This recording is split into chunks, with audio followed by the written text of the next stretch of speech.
Every piece of gardening advice you've ever received started with the same assumption. Fix your soil first, amend it, enrich it. Buy the compost, the fertilizer, the raised bed kits, the pH testing strips, the bags of perlite and vermiculite, and whatever else the gardening industry decided you needed this season. Spend money, spend time, spend energy preparing the ground before you ever put a single seed in it. And if your soil is clay, if it's compacted, if it's rocky, if it drains poorly, if it sits in a neglected corner of your property that nothing seems to want to grow in, the message you've been given is clear. You have a problem. Your land is broken. Fix it before you try to grow anything serious on it. I want you to sit with that message for a moment, because what it's really telling you is that your land, in its natural state, isn't good enough, that you need to purchase solutions before you're allowed to participate in feeding yourself, that food independence is something you have to buy your way into. That is one of the most expensive lies in modern gardening, and today we're dismantling it completely. There are crops, real food crops that have fed entire civilizations through droughts, famines, and economic collapses that don't just tolerate your clay soil and your neglected ground. They prefer it. They produce more in it. They outcompete weeds in it. They come back year after year in it without you doing a single thing to improve it. And almost nobody is talking about them, because the moment you plant them, you stop buying the amendments, the fertilizers, the replacement seedlings every spring. You stop being a customer. Stay with me through this entire video, because by the end of it, that patch of hard clay in your backyard that you've been apologizing for is going to look like the most valuable piece of ground you own. If you're building toward real food independence, if you're tired of being told your land isn't good enough before you've even tried, subscribe right now and hit the bell. This channel exists for people who want practical knowledge that actually works on real land, not ideal land, not laboratory land, not the perfect loamy garden beds in the catalog photos. Real ground, real food. Subscribe and let's keep going. Let's talk about what clay soil actually is, because the gardening industry has done a masterful job of making you afraid of it without ever explaining what's really going on beneath your feet. Clay soil has small, tightly packed particles that hold moisture and resist drainage. When it's wet, it's heavy and sticky. When it's dry, it can crack and harden into something that feels closer to ceramic than earth. Traditional vegetables, the tomatoes, the lettuce, the cucumbers, the peppers that dominate every seed catalog and gardening show, we're developed through centuries of selective breeding for one specific soil condition: rich, loose, well-draining loam. The kind of soil that exists in maybe 20% of the world's gardening land naturally. The other 80%? Clay, hardpan, compacted ground, rocky soil, land that's been neglected or depleted. That's most people's actual reality. That's most homesteaders' actual starting point. And the solution the industry sells you for that reality costs hundreds or thousands of dollars per season and requires years of consistent amendment before your soil transforms into something the catalog assumes you already have. Here's what that system never tells you. The crops that fed most of humanity for most of history were not grown in perfect loam. They were grown in whatever ground was available. They had to be, because the people growing them didn't have a choice and didn't have an industry selling them bags of amendment. They planted what the land could support, and they selected over generations for the plants that thrived in difficult conditions. Those plants still exist. They didn't disappear. They got pushed aside when industrial agriculture decided that uniformity and shelf life mattered more than resilience and adaptability. When the system decided it was more profitable to sell you soil amendments than to tell you about the crops that don't need them. The 5 crops we're covering today are not exotic. They're not experimental.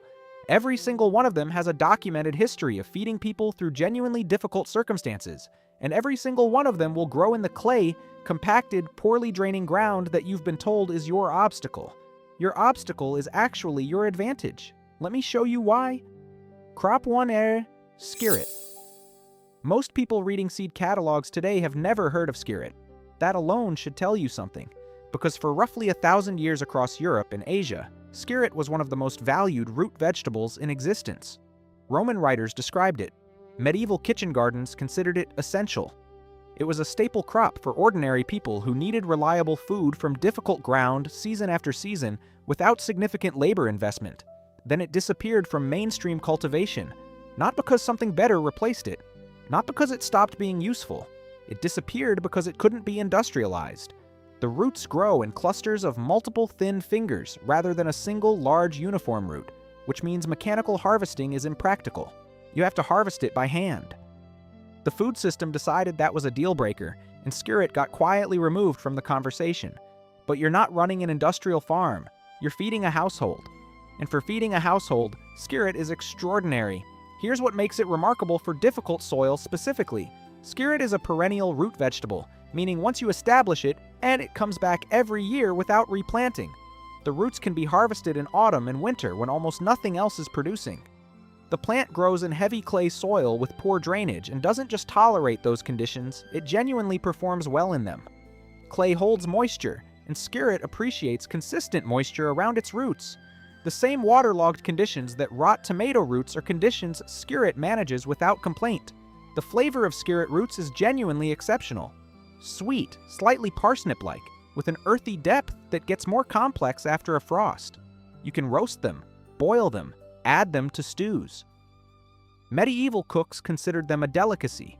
They were served at royal tables, not because they were scarce, but because they were genuinely delicious. Here are your actionable steps for establishing Skirret. Start from seed in early spring, sowing directly into the ground you have without amending it. Skirret seeds are small and need light to germinate. Benjamin neat, so press them gently into the surface rather than burying them. Keep them consistently moist until germination, which takes 2 to 3 weeks. In the first year, the plant establishes its root system and produces modest roots. From the second year onward, yields increase substantially and the plant self-maintains with essentially no input from you. Divide the root clusters every 2 to 3 years by digging the plant in autumn, separating the root fingers, replanting some, and eating the rest. This is how you propagate Skirret indefinitely without ever buying seed again. One original planting becomes a permanent, self-renewing food source in the ground you already have. The single maintenance task Skirret genuinely benefits from is a layer of mulch over the roots in the first winter. After that, it takes care of itself. In clay soil, in neglected ground, in the corner of your property you'd given up on. Crop 2. Jerusalem artichoke. If there is a more misunderstood, undervalued, wildly productive food crop available to the home grower in the temperate world, I haven't found it.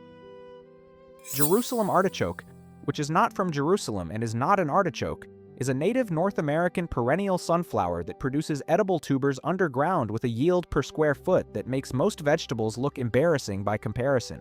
One tuber planted in spring will produce a cluster of 10 to 20 tubers by autumn. The plant grows 6 to 10 feet tall, produces bright yellow flowers that beneficial insects love, and asks almost nothing from you or from the soil it grows in. It fixes nothing, amends nothing, and requires none of the infrastructure that conventional gardening insists is necessary. In clay soil specifically, Jerusalem artichoke performs in a way that seems almost designed for difficult ground. It breaks up clay over time with its aggressive root system, meaning it's not just producing food for you, it's slowly improving the very soil you told yourself was the problem. The tubers push through compacted earth with enough force to crack hardpan. After 2 or 3 seasons of Jerusalem artichoke in a clay patch, the soil structure in that area genuinely changes. You get food now and better ground later as a direct result of the same planting. The flavor of the tubers is nutty, slightly sweet, and reminiscent of water chestnuts when eaten raw. Roasted or sautéed, they develop a richer, more complex flavor. They can be stored in the ground through winter in most temperate climates, which means you don't even need a root cellar. You harvest them as needed directly from the frozen ground. The earth becomes your refrigerator. There is one honest thing to tell you about Jerusalem artichoke, and I'm telling you because this channel doesn't hide the complications.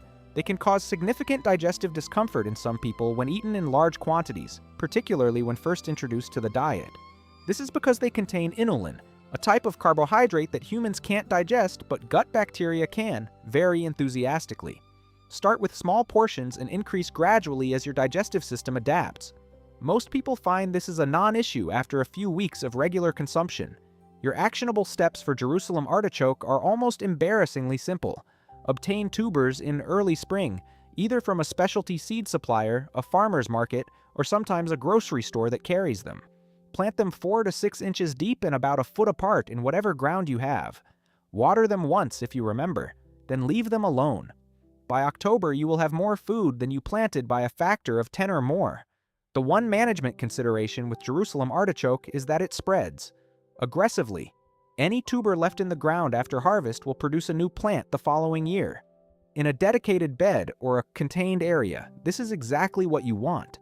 A self-perpetuating food source that requires no replanting ever.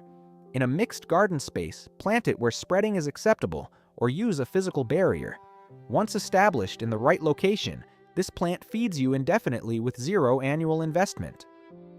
Crop 3. Comfrey.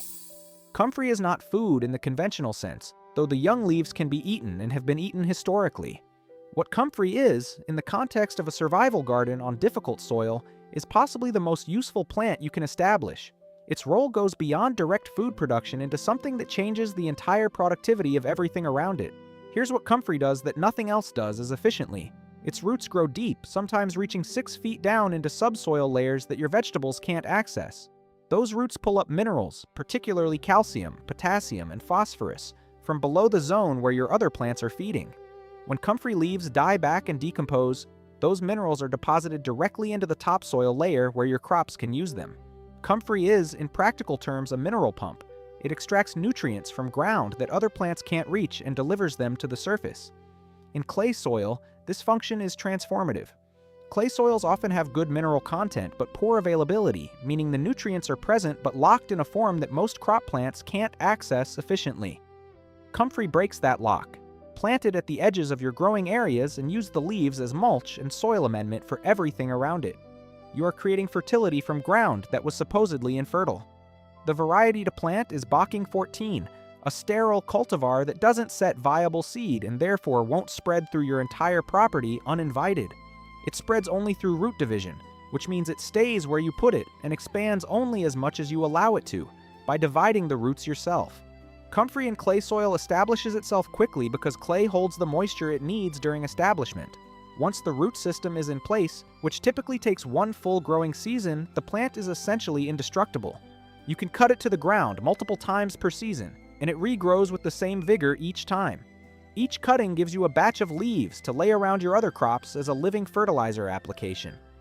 Your actionable steps. Order Bocking 14 root crowns rather than seed, as seed-grown comfrey may not be the sterile variety. Plant the crowns in early spring 2 inches below the soil surface in whatever ground you have. Water them in and then leave them alone. By midsummer of the first year, you'll have substantial plants ready for their first cutting. From the second year onward, you can cut them 3 to 4 times per season. Place comfrey strategically. 1 plant at each corner of a growing bed. 1 plant next to each fruit tree or berry bush you're establishing. Let the leaves fall naturally as the season progresses or cut, and place them deliberately as mulch. Either approach delivers minerals to the surrounding soil without any synthetic fertilizer, without any purchased amendment, and without any ongoing cost or labor. This is the kind of plant that the industrial food system has absolutely no interest in you knowing about. Because once you have established comfrey on your property, your soil fertility essentially manages itself. Crop 4. Turkish Rocket. The name alone deserves a moment. Turkish Rocket sounds like something from a story rather than a garden, which is part of why it's been so thoroughly ignored in mainstream gardening culture. It's a perennial vegetable in the mustard family, related to arugula, but more robust, more productive, more cold-hardy, and significantly more tolerant of the kind of soil that stops conventional gardening in its tracks. Turkish Rocket produces edible young leaves and flower shoots that taste like a more intense version of arugula. Slightly peppery, slightly bitter in the way that serious greens are bitter, with a depth of flavor that makes a salad feel like it was actually designed to nourish you. The flower shoots, harvested young before they open, taste similar to broccoli rabe and can be cooked the same way.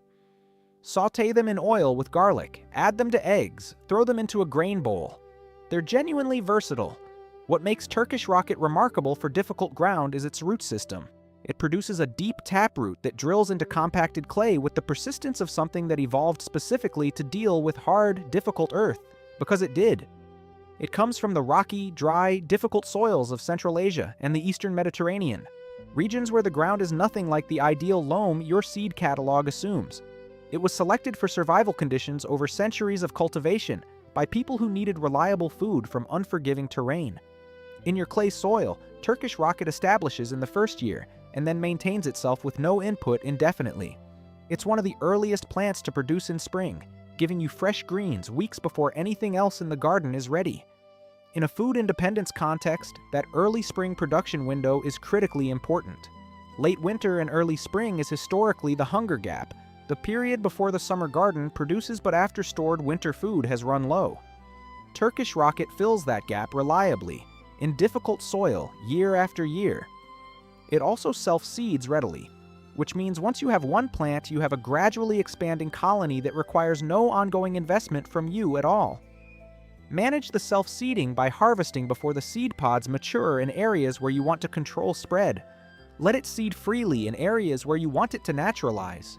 Your actionable steps for Turkish rocket: sow seeds directly into the ground in early spring or late autumn for spring germination. Surface sow or cover lightly, no more than a 1/4 inch deep. Germination is reliable in cool soil, and the seedlings are tough from the beginning, resisting light frosts without protection. Thin seedlings to about 18 inches apart to give each plant room to develop its full taproot. Harvest the outer leaves from the second month onward, leaving the center of the plant intact to keep producing. In the second year and beyond, the plant will produce earlier, larger, and more abundantly than in the first year. If you have one bed of difficult clay soil that you've been avoiding because nothing seems to grow there, this is the first plant to put in it. Not as an experiment, as a commitment, because Turkish rocket will tell you within one season that the problem was never the soil. Crop 5. Sea kale. We've covered this plant before on this channel in different contexts, and every time we do, the response from people who've grown it is the same. Why did nobody tell me about this earlier? Sea kale is the crop that makes the strongest possible case against the idea that good food requires good soil, because it evolved on pure shingle beaches.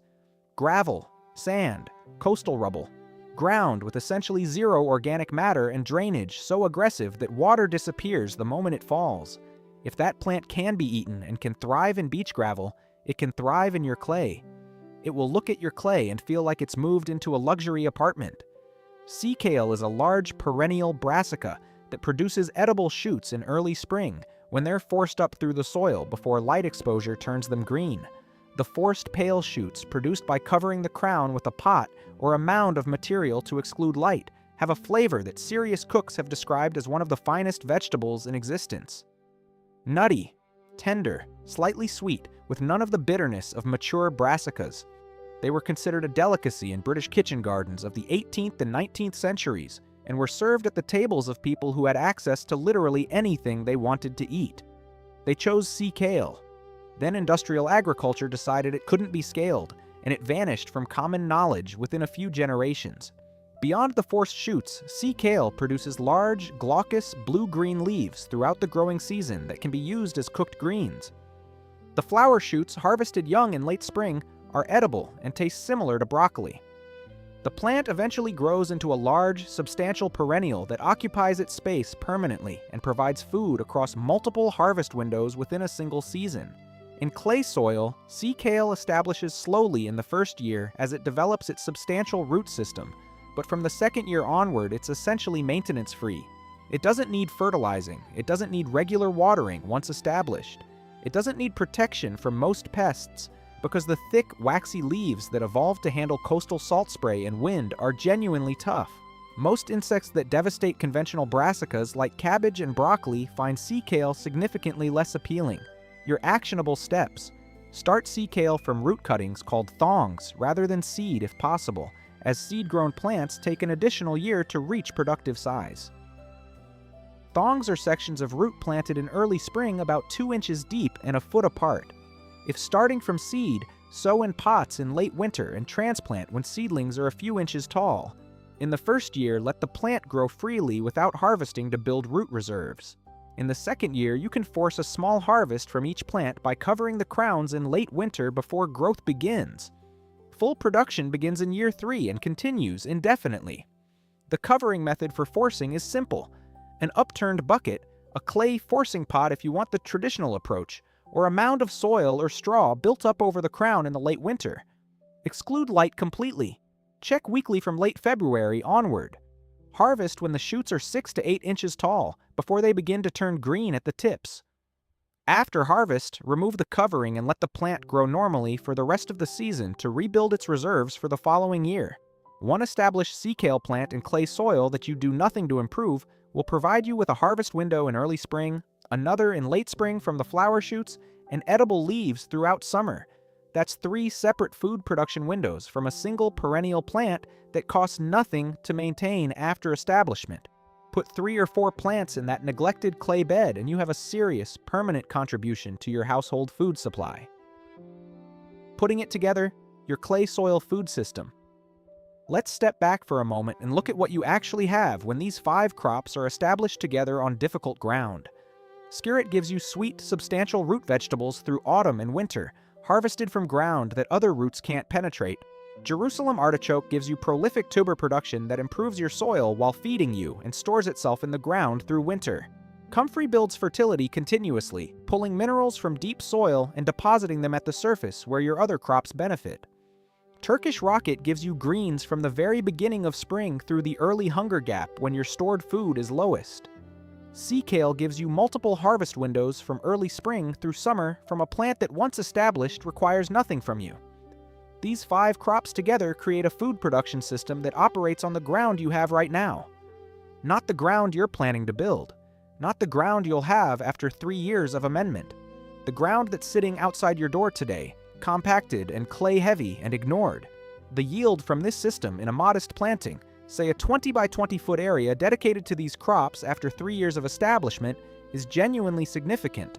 Root vegetables through winter, greens from late winter through early summer, a soil fertility cycle that makes the entire planting increasingly productive over time without external inputs, and all of it returning year after year without you buying seeds, without you rebuilding beds, without you starting over each spring the way annual vegetable gardening requires.